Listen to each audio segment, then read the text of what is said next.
Como hemos visto, la mayor parte del organismo es agua. Ahora bien, si se evapora el agua, casi todo el peso seco restante consiste en moléculas que contienen átomos de carbono, a las que llamamos moléculas orgánicas. Vale decir que la química de la vida gira alrededor de la química del átomo de carbono. Un átomo que tiene cualidades muy especiales que le permiten generar una enorme cantidad de moléculas distintas, a diferencia de los otros elementos que solamente pueden generar un número pequeño de compuestos distintos. ¿Cuáles son esas cualidades que tiene el átomo de carbono? Un átomo que es tetravalente, es decir, que puede formar 4 enlaces covalentes con otros átomos, que le permiten generar esa increíble cantidad de moléculas diferentes.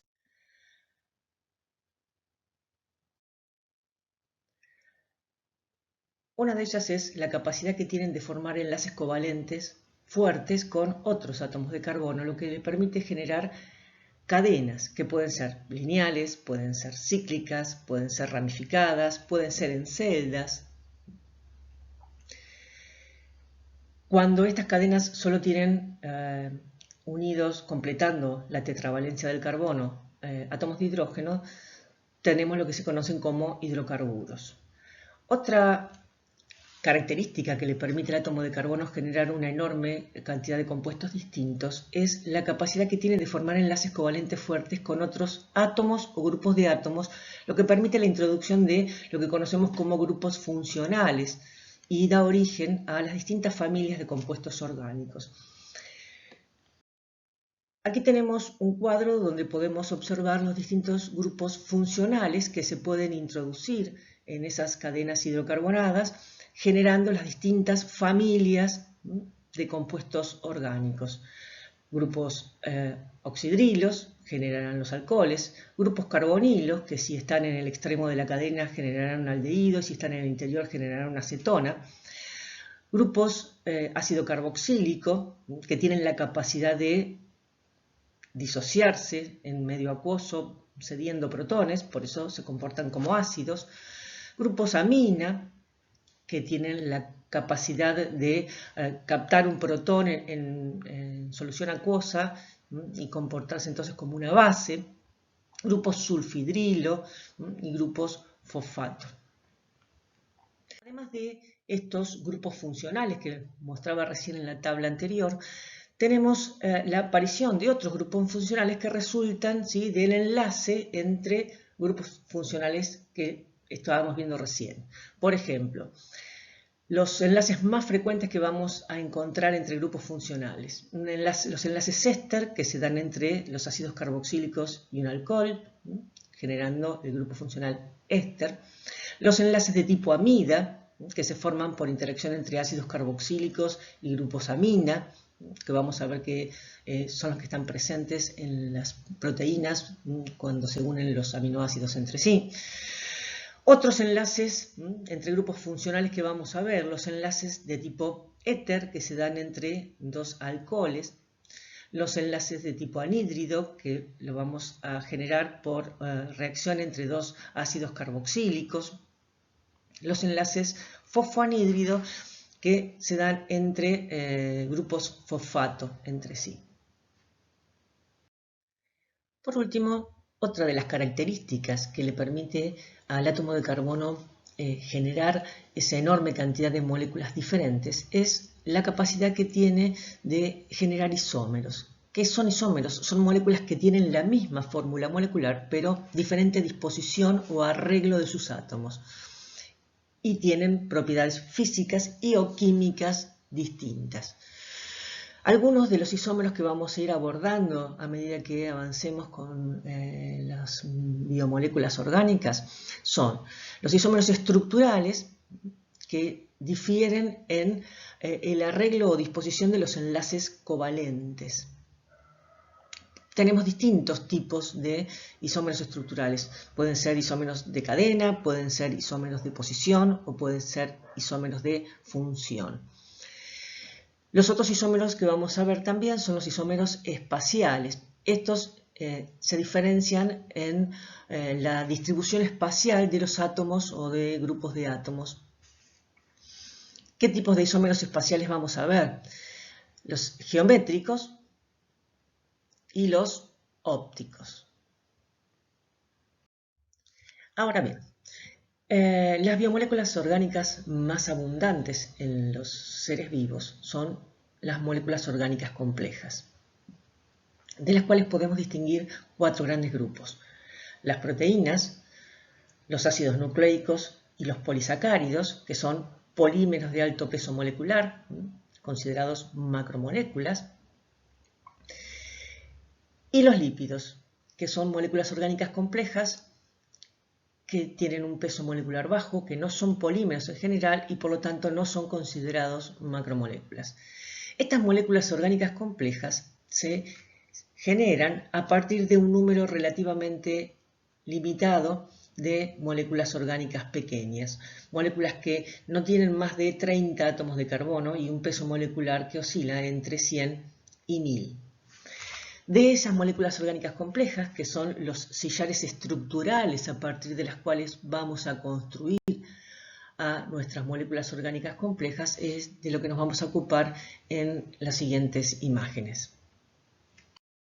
Vamos a comenzar el estudio de nuestras pequeñas moléculas con los ácidos grasos. Los ácidos grasos, que son los sillares estructurales a partir de los cuales se van a construir algunos lípidos. Después vamos a ver cómo se denominan esos lípidos de los cuales los ácidos grasos son sillares estructurales. ¿Y qué son los ácidos grasos? Son ácidos carboxílicos. Ácidos carboxílicos que tienen una cadena hidrocarbonada de entre 4 y 36 átomos de carbono.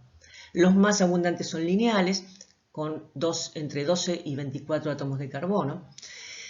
Podemos distinguir 2 grandes tipos de ácidos grasos: aquellos en los cuales los átomos de carbono de la cadena hidrocarbonada están unidos por enlaces simples y que denominamos ácidos grasos saturados, y otros en los cuales pueden existir uno o más dobles enlaces entre los átomos de carbono de su cadena hidrocarbonada, y en ese caso hablamos de ácidos grasos insaturados. Normalmente los ácidos grasos reciben nombres triviales que tienen que ver con la fuente donde son particularmente abundantes y de donde fueron aislados inicialmente. Por ejemplo, láurico porque estaba en el laurel, palmítico porque estaba en la palmera. Ahora bien, ¿en qué se diferencian los distintos ácidos grasos? Todos son ácidos carboxílicos. Se diferencian entre sí por la longitud de su cadena hidrocarbonada o por el número y la posición de dobles enlaces que poseen. Vale decir que si uno quiere identificar completamente la estructura de un ácido graso, tiene que indicar el número de átomos de carbono, si tiene o no tiene dobles enlaces, cuántos dobles enlaces posee y en qué posición están ubicados esos dobles enlaces. Para ello se suele utilizar una notación taquigráfica, en la cual se indica la longitud de la cadena y separado por 2 puntos el número de dobles enlaces. En este caso el ácido palmítico tiene 16 carbonos, es un ácido graso saturado, así que no presenta dobles enlaces. El ácido oleico tiene 18 átomos de carbono y presenta un doble enlace.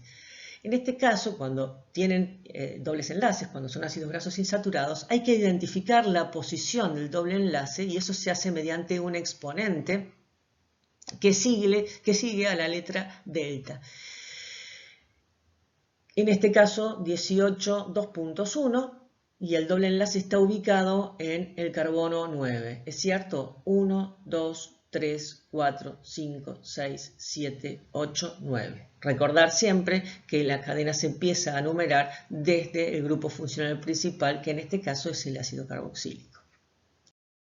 Veamos las fórmulas taquigráficas de algunos ácidos grasos poliinsaturados de interés. El ácido linoleico es 18,2 delta 9,12.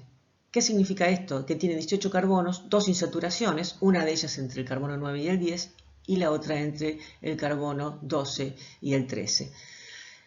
Vamos a ver si es cierto. Carbono 1 más 7, 8, este es nuestro carbono 9, entre el carbono 9 y el 10 la doble ligadura. Carbono 11, carbono 2, entre el 12 y el 13, la otra doble ligadura. Entonces, claramente, esta nomenclatura taquigráfica me describe perfectamente la estructura del ácido linoleico. El ácido linolénico es 18,3 delta 9 12 15. ¿Cómo lo leeríamos? 18 carbonos, 3 insaturaciones, una en posición 9, otra en posición 12 y la última en posición 15. Por último, acá tenemos el ácido araquidónico, un ácido graso poliinsaturado que tiene 20 carbonos, 4 doble enlaces, uno entre el carbono 5 y el 6, otro entre el carbono 8 y el 9, otro entre el carbono 11 y el 12 y el último entre el carbono 14 y el 15. Si observamos estas fórmulas taquigráficas, vamos a notar que hay una regularidad en todas ellas. Y es que los dobles enlaces siempre van de 3 en 3. De 9 a 12 hay 3, de 12 a 15 hay 3, de 5 a 8 hay 3, de 8 a 11 hay 3, de 11 a 14 hay 3. Esta regularidad tiene que ver con su proceso de biosíntesis. Cuando ustedes cursen bioquímica van a ver que en el proceso de síntesis las enzimas que participan y cómo se construyen estos ácidos grasos determina que aparezca esa regularidad siempre en los ácidos grasos.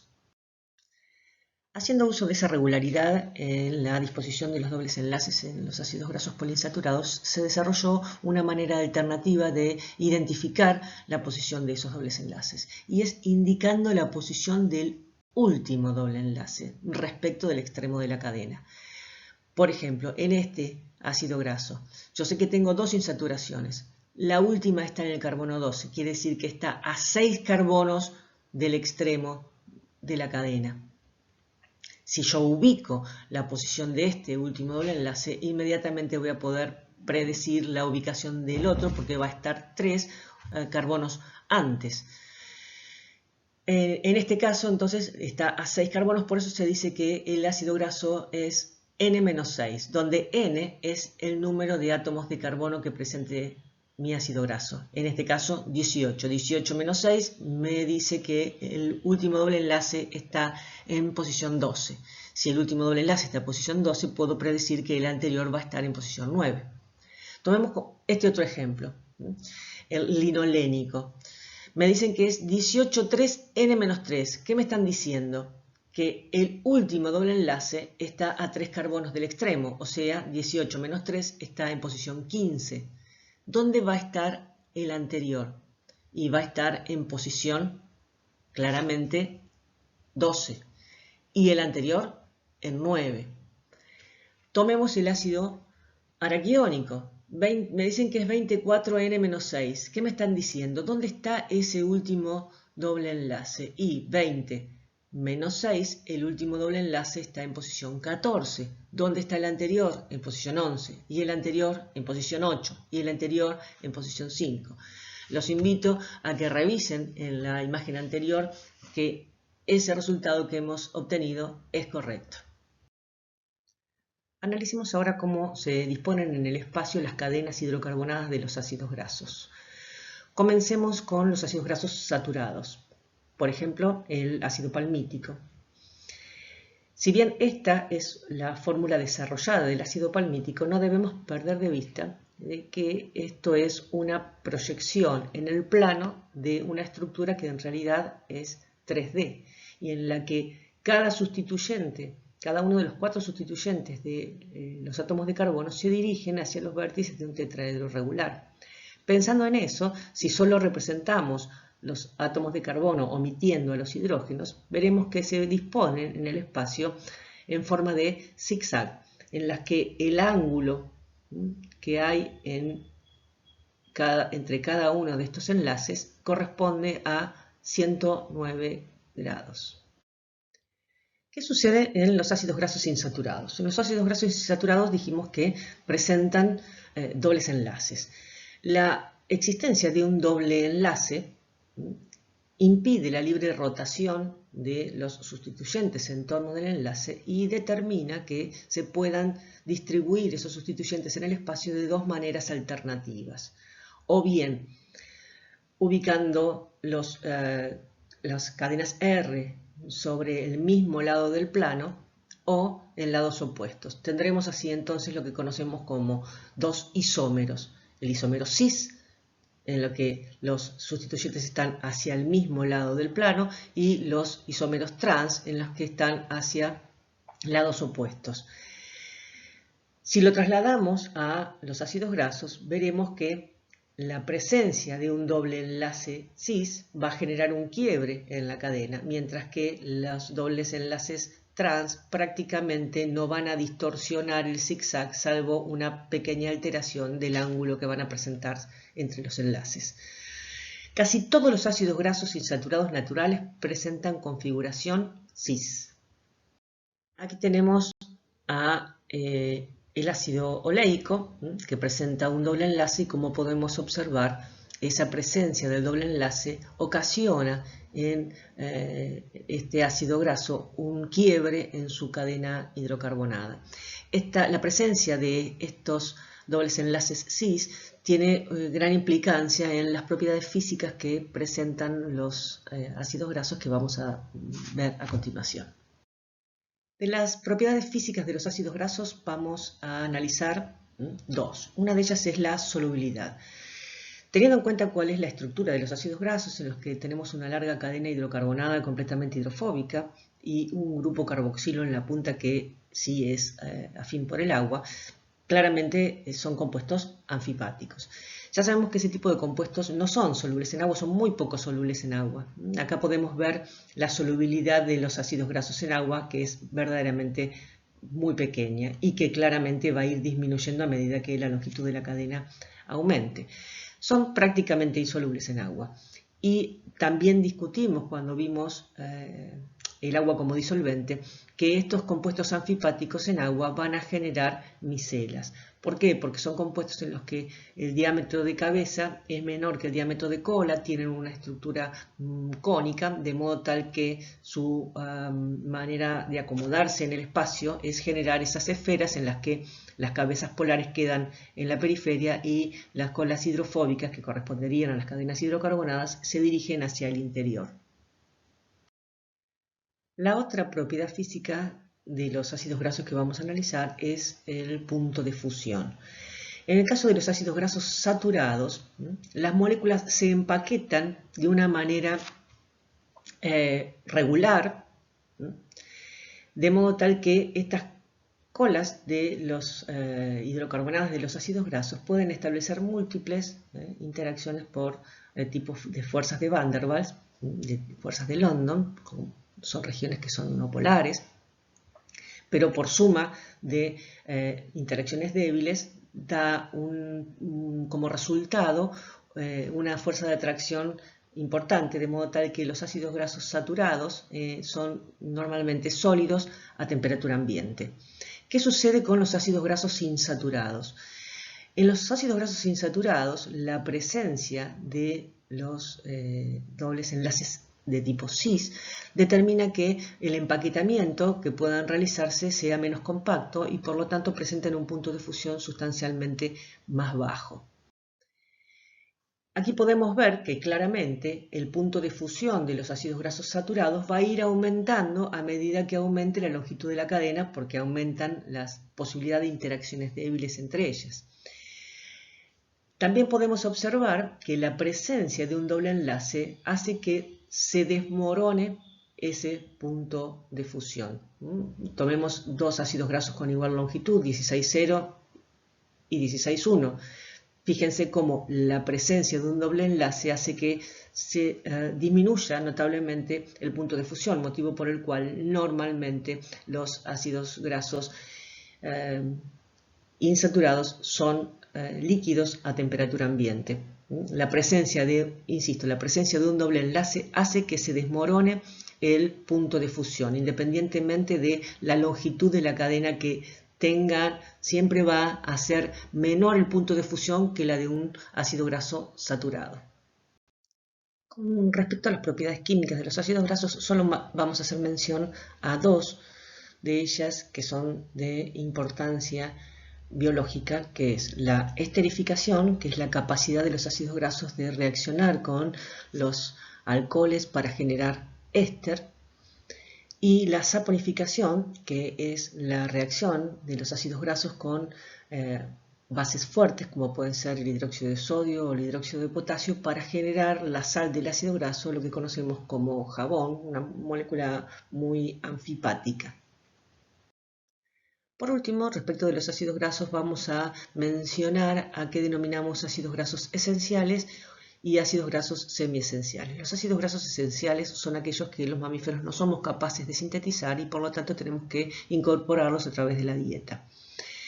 Ellos son el ácido linoleico y el linolénico. Y los ácidos grasos semiesenciales son aquellos que podemos sintetizar, pero a través de un ácido graso esencial. En nuestro caso es el ácido araquidónico. Como podemos observar, en todos los casos, los ácidos grasos esenciales y semiesenciales son ácidos grasos poliinsaturados. Y por eso una buena fuente de este tipo de ácidos grasos esenciales son los aceites vegetales, como lo vamos a discutir oportunamente. Vamos ahora a empezar a describir la estructura y la función de la segunda de nuestras moléculas orgánicas pequeñas, que son los azúcares simples o monosacáridos.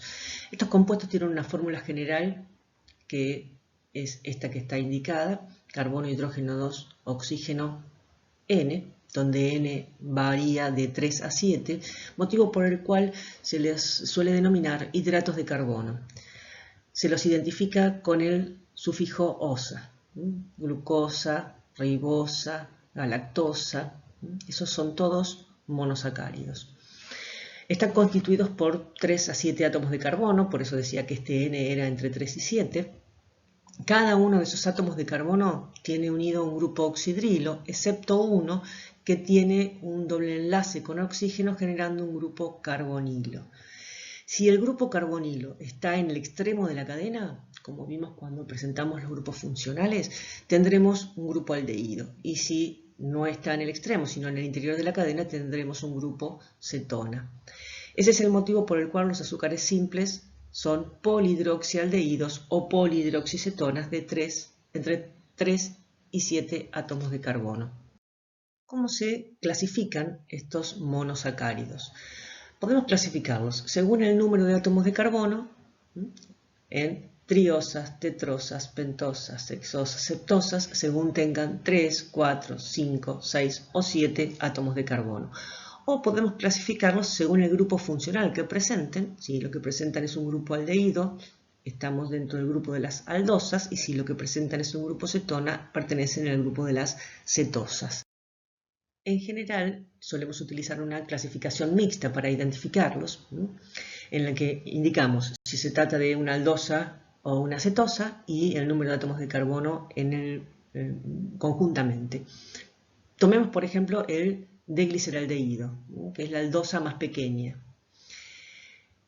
Decimos que es una aldotriosa.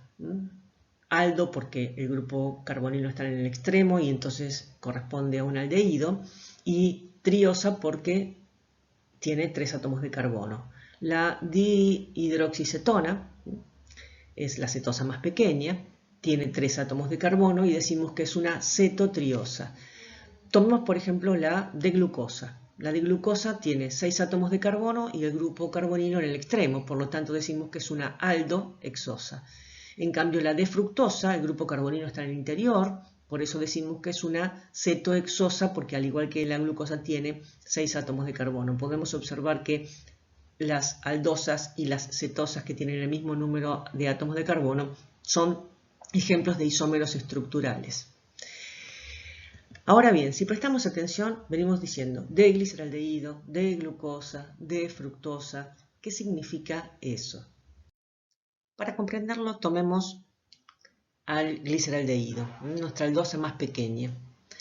Si prestamos atención, el carbono del medio de esta molécula tiene 4 sustituyentes diferentes, cosa que no sucede en los carbonos de los extremos.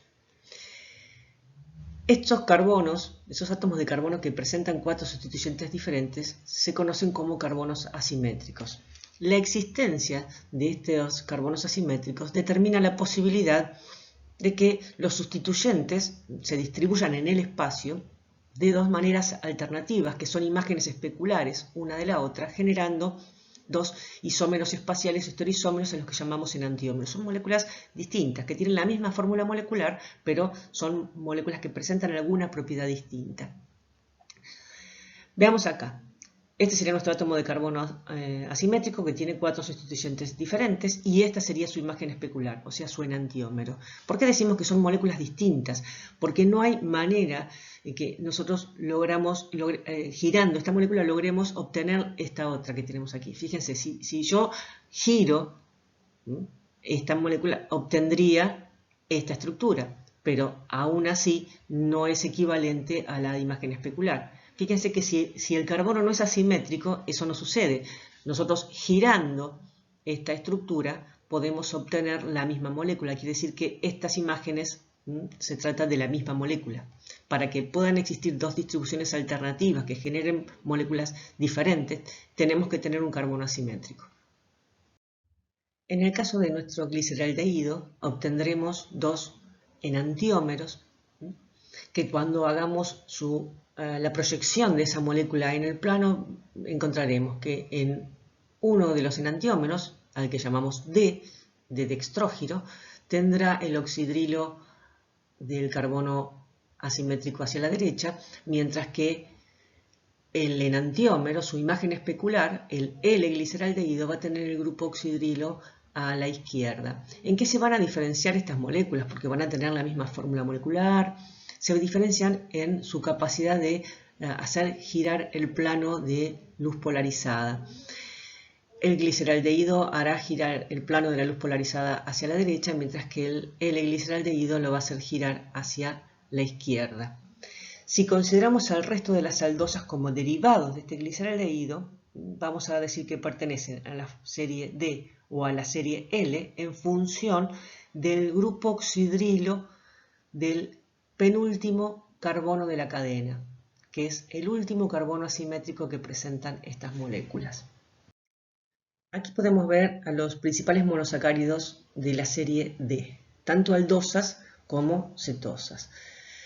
Todos pertenecen a la serie D porque el oxidrilo del anteúltimo carbono está a la derecha, que es el último carbono asimétrico. ¿Por qué decimos el último carbono asimétrico? Si observamos en las aldosas que tienen mayor número de átomos de carbono que el gliceraldehído, aparecen otros carbonos asimétricos además de ese penúltimo carbono, determinando la aparición de otros estereoisómeros.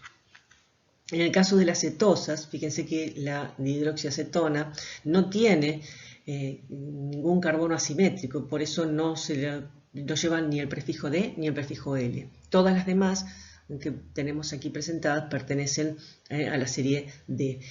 Los humanos solo utilizamos monosacáridos pertenecientes a la serie D. Es decir, nuestras enzimas son capaces de discriminar entre los monosacáridos de configuración D respecto de los de configuración L.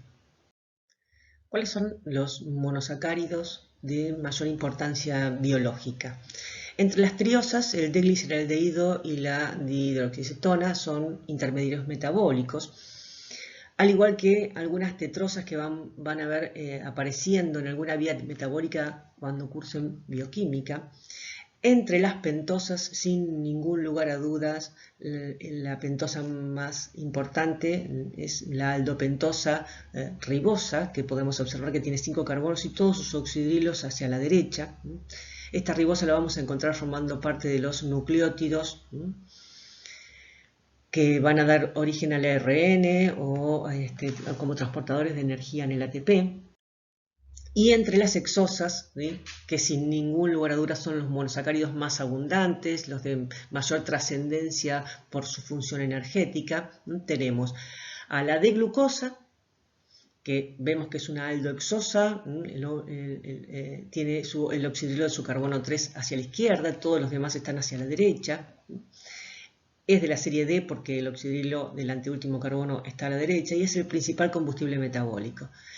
¿Qué otras hexosas tienen función como combustibles metabólicos? La fructosa y la galactosa. La fructosa, que es una cetohexosa, es D porque el oxidrilo está a la derecha también, y tiene el oxidrilo del carbono 3 a la izquierda.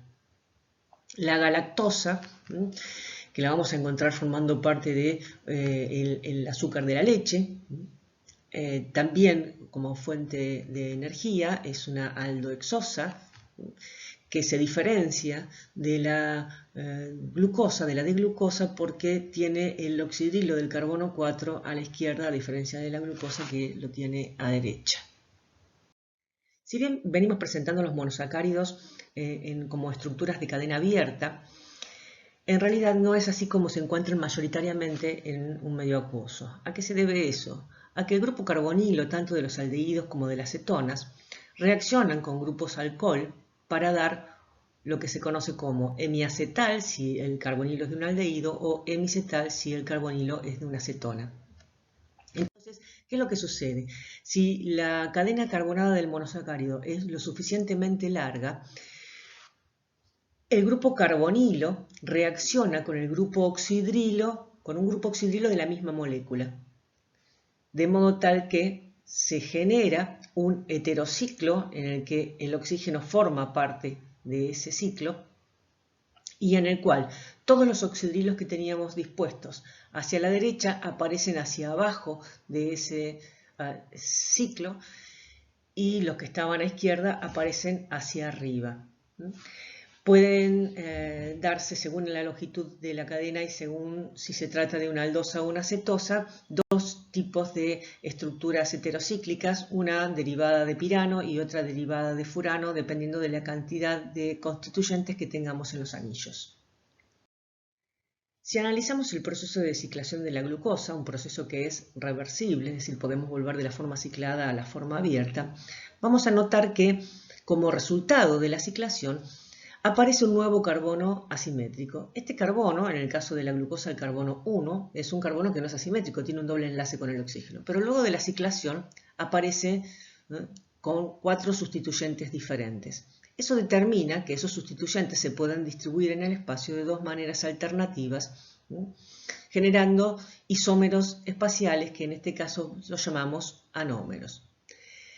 Si el oxidrilo hemiacetálico, el que está unido al carbono anomérico, se ubica hacia abajo, decimos que estamos hablando del anómero alfa. Si el oxidrilo hemiacetálico está ubicado hacia arriba, decimos que estamos en presencia del anómero beta. Aquí lo que podemos observar es la ciclación de la fructosa, donde vemos que el grupo carbonilo que participa en la formación del enlace hemicetal está ubicado en el carbono 2 e interacciona con el oxidrilo del carbono 5, dando esta estructura cíclica. En este caso solamente estamos presentando el anómero alfa. Recordar que este es el carbono 1, este sería el carbono 2, el que está formando el hemicetal. Este sería el carbono 3, por eso tenemos el oxidrilo hacia arriba, porque aquí estaba hacia la izquierda, mientras que el resto está a la derecha.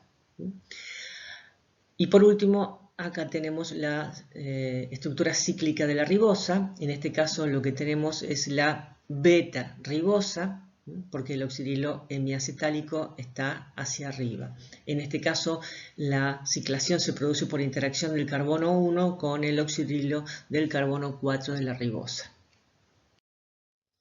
Analicemos las principales propiedades que tienen estos monosacáridos. En cuanto a sus propiedades físicas, podemos decir que son todos sólidos cristalinos, blancos, solubles en agua, porque pueden formar múltiples fuentes de hidrógeno con el agua, lo cual permite que generen una solución verdadera, y presentan sabor dulce.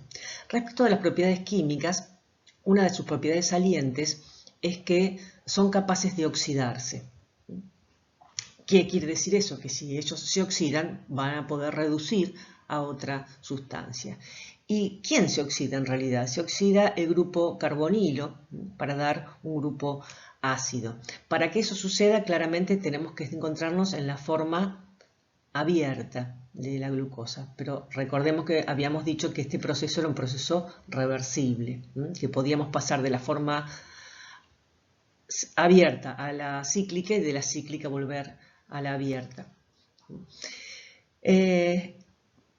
Basados en esa propiedad, en esa capacidad que tienen los monosacáridos de oxidarse, es posible detectar su presencia utilizando reactivos como el de Benedict o el de Fehling, que lo que tienen es sulfato cúprico, que cuando se reduce por la presencia de mi monosacárido, se transforma en cobre más 1 y se observa como un precipitado de color rojo ladrillo de óxido cuproso. Presentemos ahora algunos de los derivados de monosacáridos que vamos a ver a lo largo de la cursada. ¿A qué llamamos derivados de monosacáridos? Son monosacáridos en los cuales uno de los grupos oxidrilos ha sido sustituido por otro grupo funcional. Según el grupo funcional que sustituya a mi oxidrilo, tendré distintos tipos de derivados de monosacáridos. Los aminoazúcares, en los que un grupo oxidrilo es sustituido por un grupo amino. En general lo que se sustituye es el oxidrilo del carbono 2, así tendremos la glucosamina, la galactosamina. Azúcares fosforilados, en los que un grupo oxidrilo ha sido sustituido por un grupo fosfato. Por ejemplo, la glucosa 6-fosfato, la fructosa 6-fosfato, que son intermediarios metabólicos, el gliceraldehído 3-fosfato. Y los desoxiazúcares, en los que el grupo oxidrilo ha sido sustituido por un hidrógeno, por ejemplo, en el caso de la 2-desoxirribosa, que es el componente de los nucleótidos que van a formar parte del ADN. Los monosacáridos se pueden unir entre sí a través de lo que denominamos enlaces oglicosídicos. ¿Qué son los enlaces oglicosídicos? Son enlaces covalentes que se establecen entre el oxidrilo hemiacetálico o hemicetálico de uno de los monosacáridos y cualquiera de los oxidrilos del otro monosacárido. Siempre participa un oxidrilo hemiacetálico o hemicetálico. El otro oxidrilo, el oxidrilo que va a aportar el otro monosacárido, puede ser cualquiera, incluido el hemiacetálico o hemicetálico. Esta reacción entre los oxidrilos se produce con liberación de una molécula de agua, por eso se dice que es una reacción de condensación. Ahora bien, para describir el enlace glicosídico, tenemos que establecer entre quiénes se está dando. Y también tenemos que indicar cuál es el anómero que está aportando el oxidrilo hemiacetálico para esa unión. En este caso, si el enlace glicosídico se establece entre el oxidrilo hemiacetálico de la alfa-glucosa y, por ejemplo, el oxidrilo del carbono 6 de la molécula de glucosa vecina, decimos que tenemos una unión glicosídica o glicosídica alfa 1,6.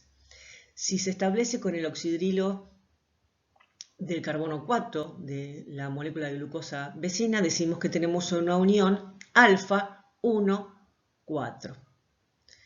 Si se establece con el carbono 3, tendremos con el oxidrilo del carbono 3, tendremos una unión oglicosídica alfa 1,3. Tomemos este ejemplo. Una alfa de glucosa que va a unirse por un enlace glicosídico con otra molécula de glucosa, que en este caso es el anómero beta, porque tenemos el oxidrilo hemiacetálico hacia arriba. La unión se va a establecer entre el oxidrilo hemiacetálico de esta molécula y el oxidrilo del carbono 4 de su molécula vecina. En el proceso de formación de ese enlace glicosídico se produce una liberación de una molécula de agua y lo que tenemos como resultante es un disacárido. Es una molécula que está constituida por la unión de dos monosacáridos. En este caso, la resultante es el disacárido maltosa. Y el enlace es un enlace oglicosídico alfa 1,4. Como les decía, los disacáridos están compuestos por dos residuos de monosacáridos unidos entre sí por un enlace glicosídico. El enlace glicosídico se forma por deshidratación y se rompe por hidrólisis. Los disacáridos más comunes en la naturaleza son la lactosa, la sacarosa y la maltosa. La lactosa, o azúcar de la leche, está constituida por la unión de galactosa con glucosa. El enlace a través del cual se unen es un enlace beta 1,4, ya que el anómero de la galactosa que aporta el oxidilo hemiacetálico es el anómero beta. Este disacárido, por el hecho de conservar este oxidilo hemiacetálico libre, puede volver a la forma de cadena abierta de la glucosa y por lo tanto seguirá presentando poder reductor por la presencia de este oxidilo hemiacetálico libre.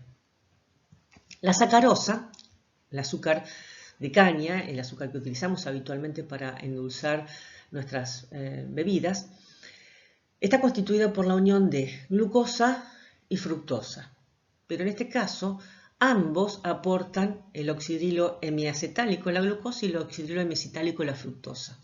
El oxidilo hemiacetálico de la glucosa en posición alfa y el oxidilo hemiacetálico de la fructosa en posición beta. Por eso decimos que es un enlace glicosídico alfa 1, beta 2, entre glucosa y fructosa. En este caso, el disacárido no tiene oxidillos hemiacetálicos libres, de modo tal que no puede volver a su forma abierta, motivo por el cual no va a tener poder reductor. La maltosa es el otro de los disacáridos, este ya lo habíamos visto, resulta de la unión de dos moléculas de glucosas entre sí a través de un enlace glicosídico alfa 1,4. Tiene también un oxidilo hemiacetálico libre, eso le proporciona poder reductor. Este disacárido generalmente lo obtenemos como producto de la hidrólisis de macromoléculas como el almidón o el glucógeno.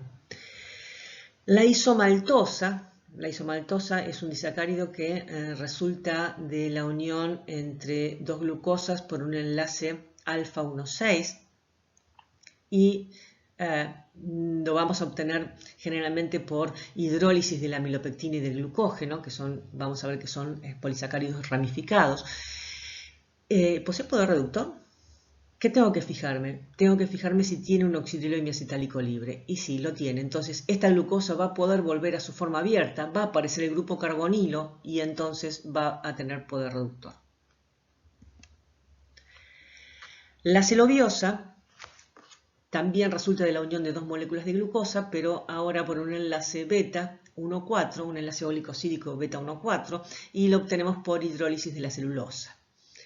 ¿Posee poder reductor? Sí. ¿En qué me tengo que fijar? Tengo un oxidilo hemiacetálico libre. Va a poder volver a su forma abierta, va a aparecer un grupo carbonilo que va a poder oxidarse y por lo tanto va a presentar poder reductor. Si lo que se unen por enlace glicosídico son 3 o más monosacáridos, hasta 14, el producto resultante es un oligosacárido que se denominará trisacárido, tetrasacárido, pentasacárido, hexasacárido y así sucesivamente. Estos oligosacáridos normalmente no los encontramos en estado libre, sino que están unidos a lípidos o a proteínas y están presentes en las membranas plasmáticas de las células, donde cumplen funciones como señales o antígenos. Finalmente, de la unión de cientos o miles de monosacáridos a través de enlaces glicosídicos, vamos a obtener los polímeros de alto peso molecular denominados polisacáridos, macromoléculas que vamos a analizar cuando veamos el tema de moléculas orgánicas complejas.